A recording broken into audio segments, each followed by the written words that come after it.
भी वो गोली नहीं बनी जो आपके भाई का सीना चीर जा। पता लगा आपके बीच में से कोई खड़ा होकर गोली मार दे, फिर क्या करोगे? इसलिए बिठा रहा था मैं।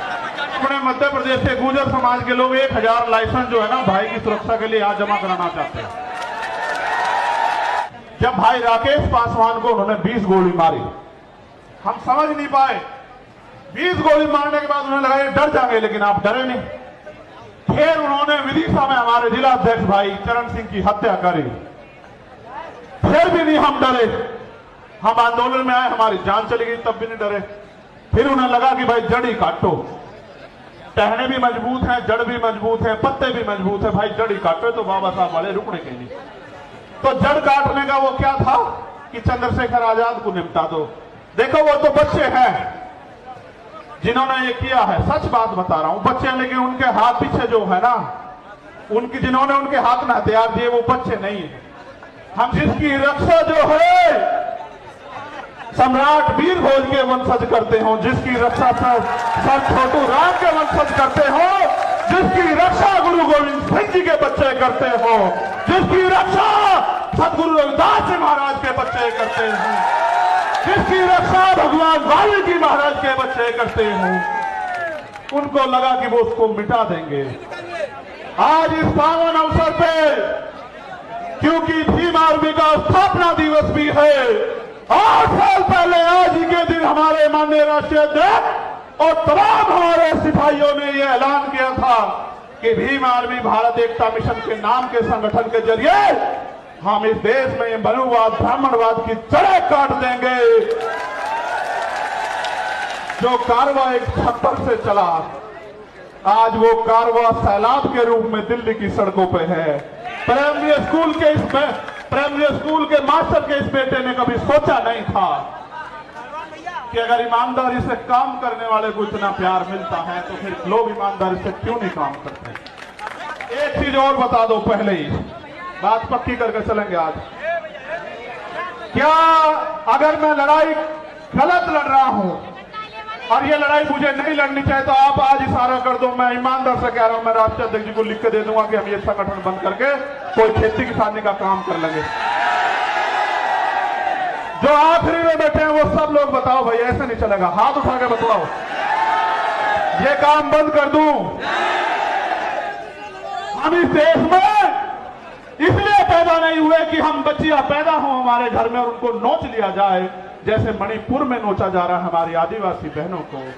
हम लोगों ने इसलिए अपने परिवारों को आगे नहीं बढ़ाया कि कोई मूंछ रखने पर उनकी हत्या कर दे, कोई उनको जूते में पानी पिलाए, कोई उनके सर पे पेशाब कर दे। इसलिए हमारे माँ बापों ने हमें जन्म नहीं दिया। इसलिए अपने मनोबल को ऊंचा करो। ये लोकतंत्र है, जिनके पास लोग होते हैं, जिनको उनका राज होता है, लोग आपके पास हैं। लेकिन पहले उन्होंने घर घर जाके आपको समझाने का काम किया, ऐसे आप भी जो है अब घर घर जाके उनको समझाने का काम करो। पहले लल्ले यादव भी पिछड़े समाज से थे, ये बात मैंने आपको इसलिए बताई। आप ये सोचते हो कि वो गलत है, नहीं, कुछ गलतियां हुई है उसकी वजह से दिक्कत आ रही है, वरना पिछड़ा समाज भी ब्राह्मणवाद मनुवाद का सबसे बड़ा जो है विरोधी बैठा है। और ये बात उन्होंने 19 के दशक में करके भी दिखाई है। ठीक है। दूसरा, अगर आपको और आगे बात को बढ़ाना तो अपने पराये में फर्क समझना पड़ेगा। जब सब लोगों ने रास्ते बंद कर दिए और कहा बाबा साहब अम्बेडकर, खिड़कियां तो, दरवाजे तो बहुत दूर, खिड़कियां भी बंद कर देंगे, घुसने नहीं देंगे संविधान सभा में, तब उनको खुलना ढाका से की खुलना सीट से जिताकर कॉन्स्टिट्यूशन असेंबली में भेजने वाले लोग वो मुस्लिम समाज के थे। उन्होंने भी अपना जो है पहले हक अदा किया। संसद में बाबा साहब, कॉन्स्टिट्यूशन असेंबली में बाबा साहब गए, तब जाके संविधान लिखने का मौका मिला, तब जाके आपको हक अधिकार मिले। आज वो लोग आपकी तरफ देख रहे हैं कि भाई हमने तो समय समय पे अपना काम किया, हमारे लिए कौन लड़ेगा। इसलिए मैं सीए एलपीआर एनआरसी के आंदोलन में मिल गया और इसलिए मैं आपसे कह रहा हूं, आपको समझना पड़ेगा कि आपका अपना कौन है और आपका पराया दुश्मन कौन है। अभी मंच पे तमाम पार्टियों के नेता बैठे थे, उनको पार्लियामेंट जाना था, हमारे आरजेडी के नेता बैठे थे। मैं उनसे कहता, अगर वो होते कि भाई मैं आपका बहुत सम्मान करता हूं, आपकी पार्टी का बड़ा सम्मान करता हूं, लेकिन आपके राज में हमारे लोगों की खाल उतारी जा रही है। आपके यहाँ आयोग नहीं बना हुआ भाई, आप भी कुछ करके दिखाओ। दूसरों को गाली देने से काम नहीं चलेगा। उनके यहाँ SC आयोग नहीं है, महिला आयोग नहीं है। उनके यहाँ राकेश पासवान की हत्या कर दी जाती है, आरोपी गिरफ्तार नहीं होते। मुझे उनसे भी कहना था, लेकिन समय कमी से चले गए। हमारे कांग्रेस के नेता भी बहुत उनसे माने साथी भाई आए थे, मैं उनका भी बड़ा सम्मान करता हूं। भाई बात बंद कर दूं, ये इसको देखना। मैं उनसे भी पूछता कि भाई, मैं आपके सीनियर नेताओं का भी वो लड़ रहे हैं, सम्मान करता हूं, लेकिन जब आपके यहाँ इंदर मेघवाल, जितेंद्र मेघवाल, जब आपके यहाँ ओम प्रकाश नगर, जोधपुर की बिटिया, JNU के स्कूल की बच्ची, जब उनके साथ अन्याय होता है तो भाई आप भी कुछ करके दिखाओ। सिर्फ गाली देने से काम नहीं चलने का कि दूसरी सरकार खराब है। आपके राज में भी बहुत कुछ भला नहीं हो रहा है। इसलिए मेरा स्पष्ट संदेश है कि जब तक आपकी अपनी ताकत नहीं बनेगी, आपको कोई पूछने वाला नहीं है। मेरी बात को याद रखना, किसी के पीछे खड़े होने के लिए नहीं कह रहा हूं आपको। मैं आपको पूंछ बनाने के लिए नहीं कह रहा हूं, मैं आपको मूंछ की लड़ाई लड़ने के लिए कह रहा हूं कि अपना होगा अपना मरोड़, और मन आया तो पिया नहीं दिया फोड़।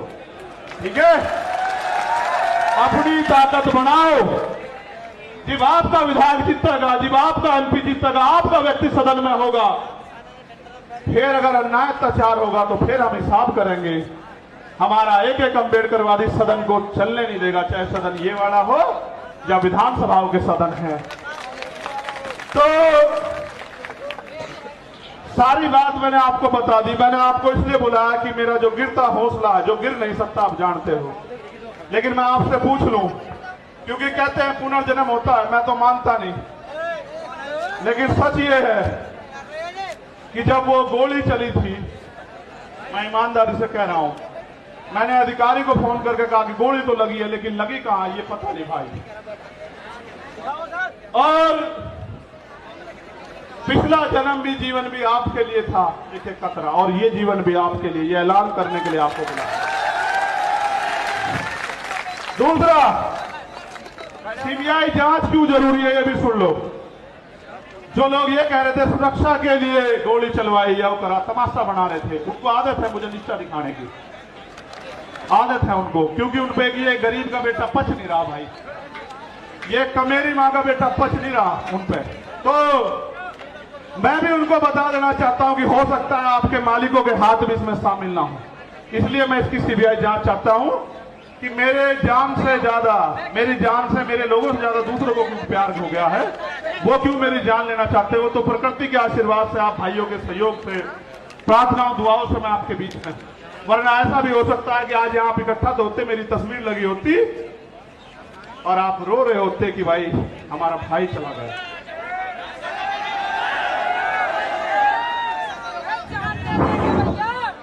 मैं जानता हूं कैसे कैसे उधार पैसे लेकर आए होंगे, और आने जाने के बाद जब खबर आएगी कि आप तक कोई और मुसीबत ना पड़ जाए, लेकिन जब आप अपनी जगह से नहीं हिलते तो फिर मेरे साथ कोई मुसीबत आ जाए, मुझे भी हिलने का मेरा मन नहीं करता। आप बताओ कैसे छोड़ दूं, आपके हाथ कैसे छोड़ूं, आप बताओ कैसे छोड़ूं आपके हाथ, जिन्होंने मेरे लिए दिन रात नहीं देखा, आंधी तूफान नहीं देखा, गर्मी नहीं देखी, बारिश नहीं देखी, कोई भी मुसीबत नहीं देखी, भूख प्यास, उनका हाथ कैसे छोड़ दूं, उस समाज का हाथ कैसे छोड़ दूं, कैसे डर के घर में बैठ जाऊं, कैसे सीना तान के आपका खून होके बाहर ना हूं। इसलिए यहां मैदान में हूं, ये मैं समझना डर गया हूं। जिस दिन डर गया आप ये समझना कि मर गया हूं। जब तक जिंदा हूं पूरी ताकत से इस लड़ाई को लड़ूंगा। दिल्ली के भी बहुत साथी आए, मध्य प्रदेश के बहुत साथी आए, 22-23 स्टेट से साथी आए, थोड़े थोड़े अपना अपना प्रतिनिधित्व करने के लिए। 2-2 हजार किलोमीटर से लोग आए, उड़ीसा से आए, झारखंड से आए, तेलंगाना से आए, कर्नाटक से आए, त्रिपुरा से आए, असम से आए, बंगाल से आए, बिहार से आए, राजस्थान से आए, कश्मीर से आए, पंजाब से आए, हरियाणा से आए, यूपी से आए। यूपी वालों का तो खून तो भाई खून तो सभी का हो। वो ज्यादा मेहनत कर रहे हैं आजकल। तो मैं आपके आगे ज्ञापन पढ़ता हूं, आप ज्ञापन को गौर से पढ़ ले, सुन लेना एक बार। बहुत महत्वपूर्ण है ये ज्ञापन, और ये ज्ञापन इसलिए जरूरी है कि एक छोटी सी मांग इसमें मुझसे जुड़ी हुई है, लेकिन बाकी मांग बहुत मुझसे जुड़ी हुई नहीं है, समाज से जुड़ी हुई है। भाई चंद्रशेखर तो अकेला आदमी मर जाएगा, लेकिन इस समाज के साथ जो न्याय हो रहा है उसका हिसाब तो करना पड़ेगा ना। ये उसका हिसाब नहीं करने के, क्या हम इस देश में, आप बताओ, मरने के लिए पैदा हुए हो? मणिपुर की बच्चियां याद हैं? देखो हमारे साथ तो शोषितों के साथ ये सदियों से होता आया। वीडियो भले ही वायरल ना होती हो, लेकिन होता तो आया है। लेकिन अब ये बंद होना चाहिए, नहीं होना चाहिए, आप बताओ। और ये वो धरती है जहां पहलवान बेटियों पे लाठियां चलाई गई। उस दिन मैं नहीं था, एक जख्म का हिसाब करने के लिए मैंने आप लोगों को यहां बुलाया। बहुत बहुत धन्यवाद। जय भीम, जय भारत, जय मंडल, जय जोहर, जय संविधान, हमारी एकता जिंदाबाद। एक रिक्वेस्ट, जैसे आराम से आए वैसे ही जाना, जैसे आराम से आए आप वैसे ही जाना।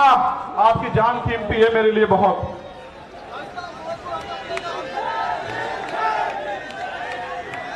जो जैसे आए ऐसे ही जाना।